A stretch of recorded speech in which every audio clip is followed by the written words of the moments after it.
नमस्कार दोस्तों, मैं अजय चौधरी आपका आपके YouTube चैनल करियर जंक्शन पर स्वागत करता हूं। दोस्तों, पिछली क्लास जो हम लोगों ने पढ़ी थी आकाश गंगा पढ़ा था। आज की जो क्लास होगी हम लोगों की वो होगी तारा यानी स्टार। दोस्तों, पीछे हमने आपको बताया कि कोई भी वस्तु यानी ब्रह्मांड में जितनी भी वस्तुएं पाई जाती हैं सबको से एक साथ में अगर कहना हो तो उनको कहते हैं खगोलीय पिंड कहा जाता है।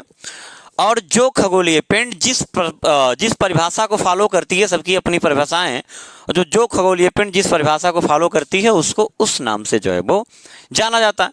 तो पहला तो हमें ये जानना है कि तारा किसे कहते हैं।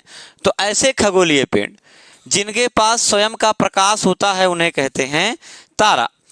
दोस्तों, दो चीजें होती हैं। तो पहला तो ये कि तारा क्या है, तो तारा उसे कहेंगे जिसके पास स्वयं का प्रकाश होगा, उसे कहेंगे तारा। यानी वे खगोलीय पिंड जिनके पास स्वयं का प्रकाश होता है उन्हें क्या कहा जाता है? तारा या स्टार के नाम से जाना जाता है। दोस्तों, कैमरा पे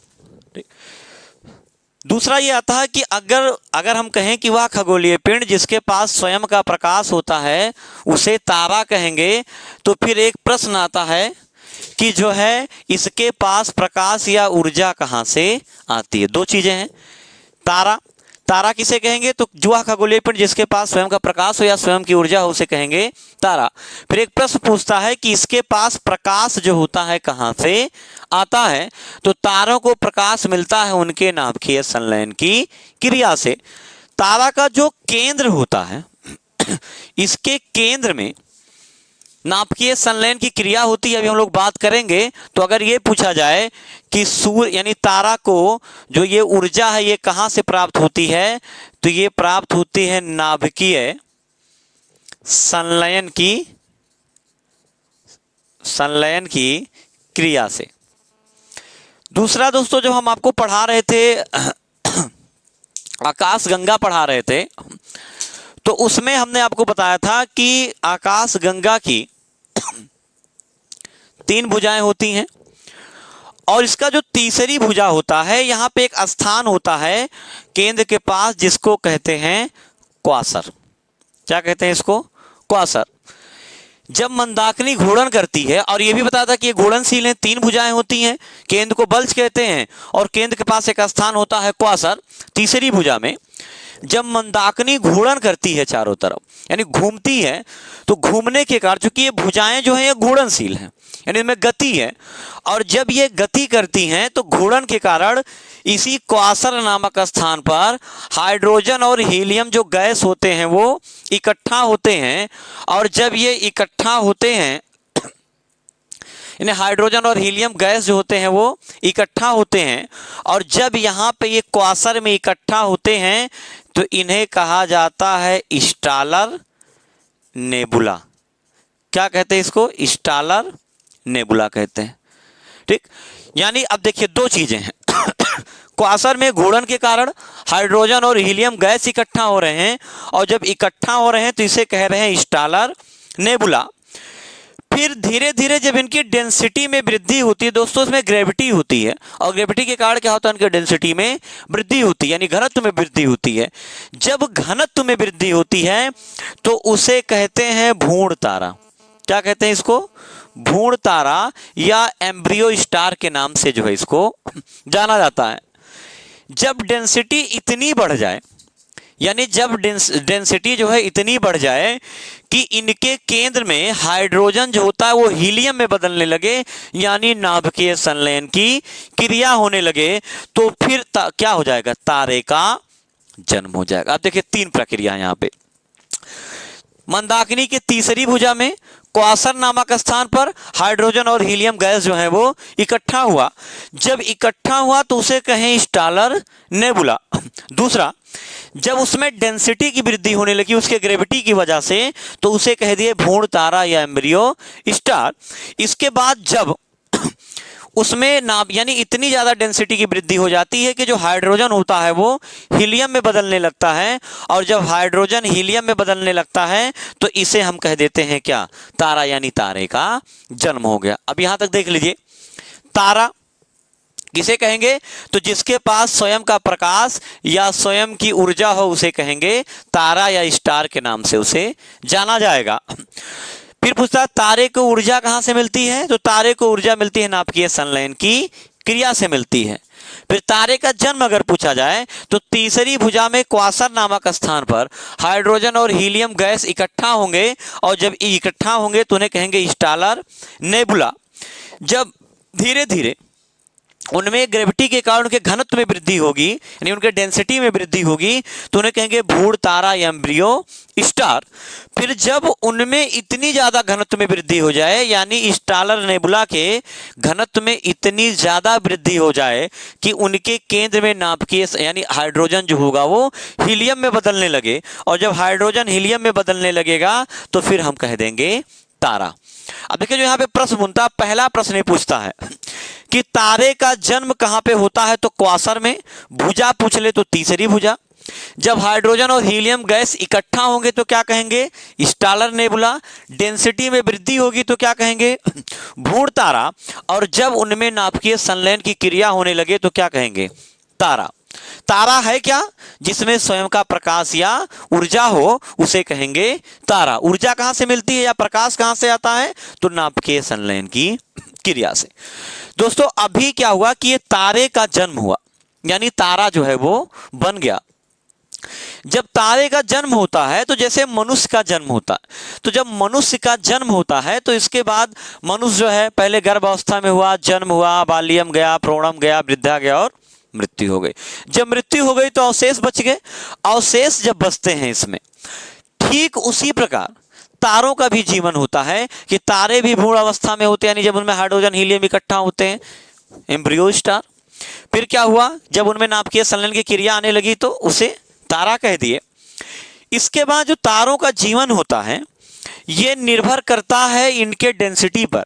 जहां पे अप्लाई होता है एक थ्योरी है यस चंद्रशेखर महोदय, उन्होंने एक थ्योरी दी जिसको कहते हैं चंद्रशेखर लिमिट या चंद्रशेखर सीमा के नाम से जाना जाता है। इन्होंने चंद्रशेखर लिमिट या चंद्रशेखर सीमा में बताया कि तारों को दो भागों में इन्हें डिवाइड कर दिया उनके डेंसिटी के अनुसार। पहला इन्होंने बताया कि ऐसा तारा, यानी दो भागों में बांटा। पहला इन्होंने बताया कि ऐसे तारा या तारे जो या जिनका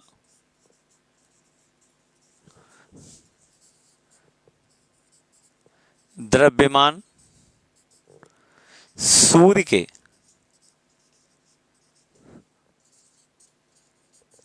द्रव्यमान से कम हो। पहला, यानी एक ऐसा तारा जिसका द्रव्यमान सूर्य के द्रव्यमान से कम हो। और जो दूसरे होंगे वो ऐसे तारे जिनका द्रव्यमान सूर्य के द्रव्यमान से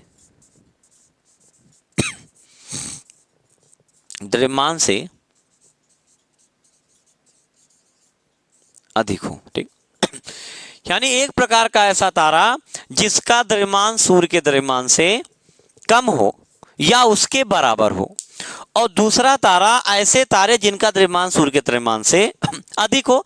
यानी जितने भी तारे हैं इनको दो भागों में इन्होंने चंद्रशेखर महोदय ने डिवाइड कर दिया, और इस थ्योरी को कहते हैं चंद्रशेखर लिमिट। यानी ऐसा तारा जिनका द्रव्यमान सूर्य के द्रव्यमान से के बराबर या कम है, और दूसरे प्रकार के जो तारे होंगे ऐसे तारे जिनका द्रव्यमान सूर्य के द्रव्यमान से अधिक है। दोस्तों जब तारे का द्रव्यमान सूर्य के द्रव्यमान के कम या उसके बराबर होगा तो यहां पे उसका जो जीवन होगा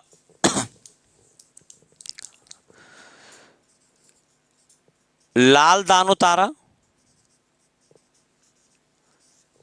तारा, इसके बाद जो ये बदलेगा ग्रहीय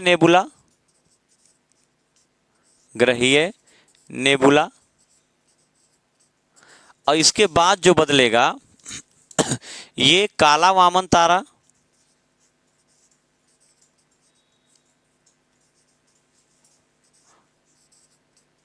वामन तारा, और यहां पे जो बदलेगा वो होगा श्वेत वामन। यहां पे जो बदलेगा, चूंकि यहां पे कम पड़ गया जगह तो हम यहां पे लिख दे रहे हैं श्वेत वामन तारा।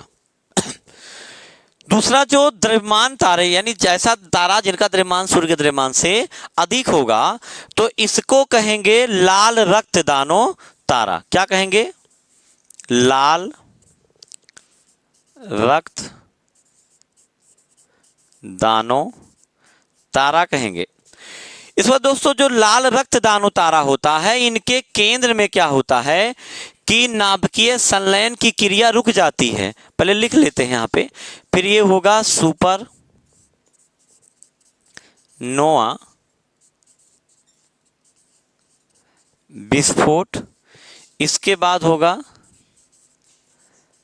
नेबुला, और नेबुला के बाद जो होगा यहां पे दो होंगे, एक होगा ब्लैक होल और एक होगा आपका न्यूट्रॉन तारा। अब देखिए, यश चंद्रशेखर महोदय ने बताया कि ऐसे तारे जिनका द्रव्यमान सूर्य से कम है या सूर्य के बराबर है तो वो लाल रक्त दानों तारा, फिर ग्रहीय नेबुला, ग्रहीय से काला वामन, और उसके बाद श्वेत वामन तारा में क्या हो जाएंगे? कन्वर्ट हो जाएंगे, यानी परिवर्तित हो जाएंगे। और अगर ऐसा तारा जिनका द्रव्यमान सूर्य के द्रव्यमान के से अधिक है तो वो जब बनेगा तो लाल रक्त दानों तारा बनेगा। फिर इनका आकार बड़ा होने के कारण दोस्तों क्या होता है, इनके केंद्र में धीरे धीरे डेंसिटी बढ़ती जाती है, और डेंसिटी इतनी बढ़ जाती है कि इनके केंद्र में नाभिकीय संलयन की क्रिया रुक जाती है। जब नाभिकीय संलयन की क्रिया रुक जाती है, तो जब नाभिकीय संलयन की क्रिया रुकेगी तो होगा क्या कि इनका केंद्र जो है पहले मैग्नेट में, अब मैग्नेट से क्या होगा? लोहे में बदल जाएगा, जिसके बाद उसमें विस्फोट होता है, और उस विस्फोट को कहते हैं क्या? सुपरनोवा विस्फोट। यानी सुपरनोवा विस्फोट किसमें हो रहा है? ऐसे तारे में जिनका द्रव्यमान सूर्य के द्रव्यमान से अधिक था। फिर जब इसमें सुपरनोवा विस्फोट होगा, इसकी मृत्यु हो जाएगी, नेबुला में बदलेगा, और नेबुला के बाद इसके दो अवशिष्ट बचेंगे। अवशिष्ट का मतलब होता है बचे हुए भाग, यानी शेष जो रह गया अवशिष्ट है। दो हो जाते, एक होता है ब्लैक होल और एक होता है न्यूट्रॉन तारा। तो जो ब्लैक होल है ये इसकी डेंसिटी अधिक होती है, और अभी ये पिछले साल तक यानी 2019 तक ये देखा नहीं गया था, लेकिन 2019 में पहली बार जो है इसे देखा गया। तो ये पूछा जाता है कि निम्नलिखित में से, या ऐसे देखा ब्लैक होल क्या है, तो ब्लैक होल क्या है? तारों का अवशिष्ट भाग है। डेंसिटी किसकी सबसे ज्यादा होती है? तो किसकी होती है? ब्लैक होल की। और दूसरा जो अवशिष्ट भाग है न्यूट्रॉन तारा। न्यूट्रॉन तारा ये अपने एक्सिस पे तीव्र गति से घूमता है, अपने एक्सिस पे जो होता है सबसे तीव्र गति से घूमने वाला खगोलीय पिंड है, और ये भी क्या है? तारों का अवशिष्ट भाग है। यानी ब्लैक होल और न्यूट्रॉन तारा दोनों है तारे के अवशिष्ट भाग, और ब्लैक होल की डेंसिटी ज्यादा होती है, और न्यूट्रॉन क्या करता है? अपने एक्सिस पे सर्वाधिक तीव्र गति से घूमता है, और ये क्या है? तारों के अवशिष्ट भाग हैं। और ऐसे तारे से बने हुए हैं जिनका द्रव्यमान सूर्य के द्रव्यमान से अधिक है।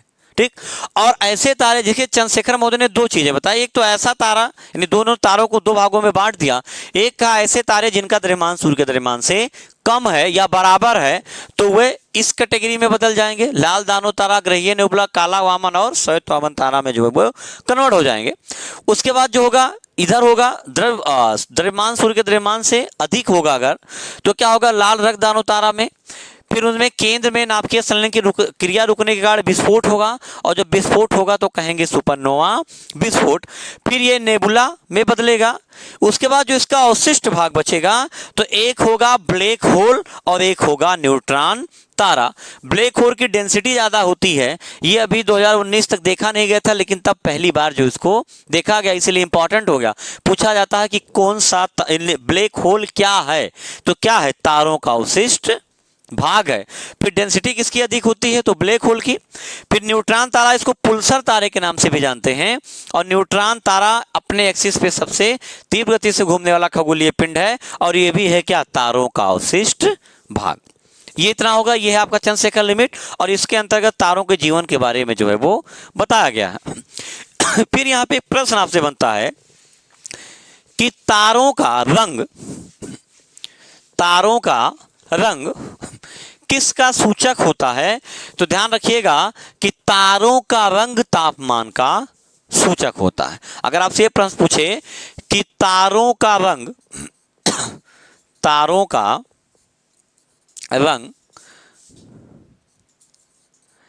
किसका सूचक होता है, सूचक है तो किसका है, इनके तापमान का सूचक है। ये किसका सूचक है, तापमान का सूचक है। तापमान, अगर लाल रंग का तारा है तो इसका तापमान जो होगा सबसे कम होगा, और अगर नीला रंग का तारा है तो इसका तापमान जो होगा क्या होगा, सर्वाधिक होगा, यानी सबसे अधिक होगा। बस सीधा सा प्रश्न पूछता है कि तारों का रंग किसका सूचक होता है, तो तापमान का। लाल रंग का तारा सबसे कम तापमान वाला तारा, नीला रंग का तारा जो है सबसे अधिक तापमान वाला तारा है। फिर आप एक प्रश्न पूछता है, ध्रुव तारा, पोलर स्टार क्या है। तो ध्यान रखिएगा, बस पोलर स्टार जो है तारा है, और ऐसा तारा है जो पृथ्वी के उत्तरी ध्रुव से 24 आवर्स क्या होता है ये, यानी पूरा दिन 24 घंटा क्या होता है ये दिखाई देता है, और इसकी किरणें पृथ्वी के उत्तरी ध्रुव पे 90 अंश का कोण बनाती हैं, और ये सप्तऋषि या लिटिल बियर तारामंडल का सदस्य है। बस केवल इतना सा पूछा जाएगा आपसे कि ध्रुव तारा क्या है। तो ध्रुव तारा पृथ्वी के उत्तरी ध्रुव पर 24 घंटा दिखाई देने वाला तारा है, पहला चीज। दूसरा, इसकी किरणें पृथ्वी के उत्तरी ध्रुव पे 90 अंश का कोण बनाती हैं, और तीसरा ये है कि ये सप्तऋषि या लिटिल बियर तारामंडल का सदस्य है। ठीक, ये हो गया दोस्तों। फिर यहाँ पे आपसे जो एक होता है कि आपसे प्रश्न पूछता है कि तारे दिन में क्यों नहीं दिखाई देते। तो दिन में तारे ना दिखाई देने के पीछे रीजन होता है सूर्य का प्रकाश। सूर्य का प्रकाश हमारे पास तक ज़्यादा आता है, और जिस कारण क्या होता है कि तारों का प्रकाश उसके सामने छुप जाता है, इसलिए हमें दिन में दिखाई नहीं देते। धन्यवाद दोस्तों, बाकी मिलेंगे अगले वीडियो में।